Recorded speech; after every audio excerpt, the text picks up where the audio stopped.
হাসতে হাসতে অদৃশ্য হয়ে যাওয়া পাখি। এক দেশে ছিল এক মায়াময় বন, চন্দ্রবন। এই বনে দিনরাত হাসির শব্দ ভেসে বেড়াত, কারণ এখানে থাকত এক দুষ্টু কিন্তু মিষ্টি পাখি টুকু। টুকুর হাসি এমন জাদুকরী ছিল যে গাছেরা দুলত, নদী হাসির ছলাৎ ছলাৎ আওয়াজ তুলত, এমনকি গম্ভীর প্যাঁচাও খিলখিলিয়ে হাসত।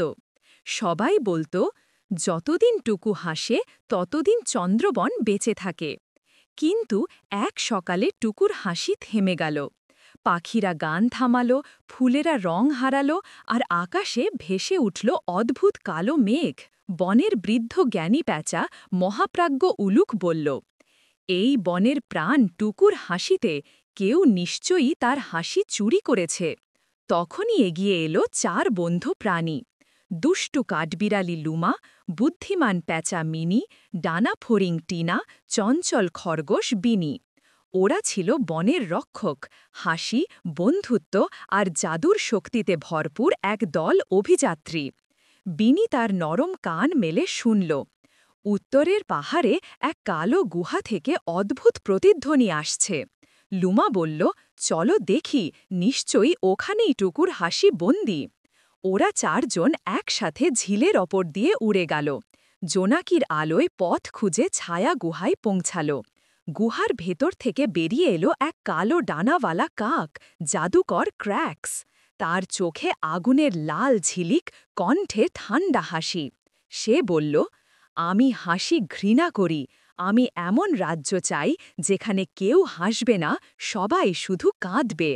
লুমা সাহস নিয়ে এগিয়ে বলল, তুমি ভুল করছো ক্র্যাক্স, হাসি থামানো যায় না, এটা বাতাসে, পাতায় আর আমাদের হৃদয়ে থাকে।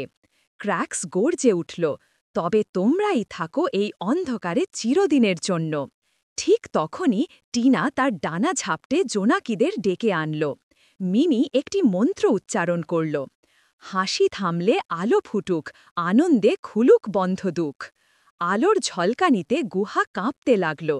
টুকু খাঁচা ভেঙে বেরিয়ে এলো, হাসতে হাসতে পুরো গুহা আলোকিত করে তুলল।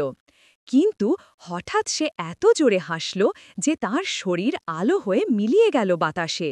বিনির চোখে জল এসে গেল, টুকু হারিয়ে গেল। কিন্তু তখনই এক মিষ্টি হাসির শব্দ ভেসে এলো চারদিকে। ফুলেরা নাচতে লাগল, নদী কলকল করে হাসল, আর গাছেরা ফিসফিসিয়ে বলল, টুকু হারায়নি, সে এখন হাসির আলো হয়ে আমাদের মাঝে ছড়িয়ে আছে। সেদিন থেকে যখনই কেউ চন্দ্রবনে মন খারাপ করে, একটা অদৃশ্য হাসি বাতাসে ভেসে আসে, আর সবাই জানে টুকু ফিরে এসেছে।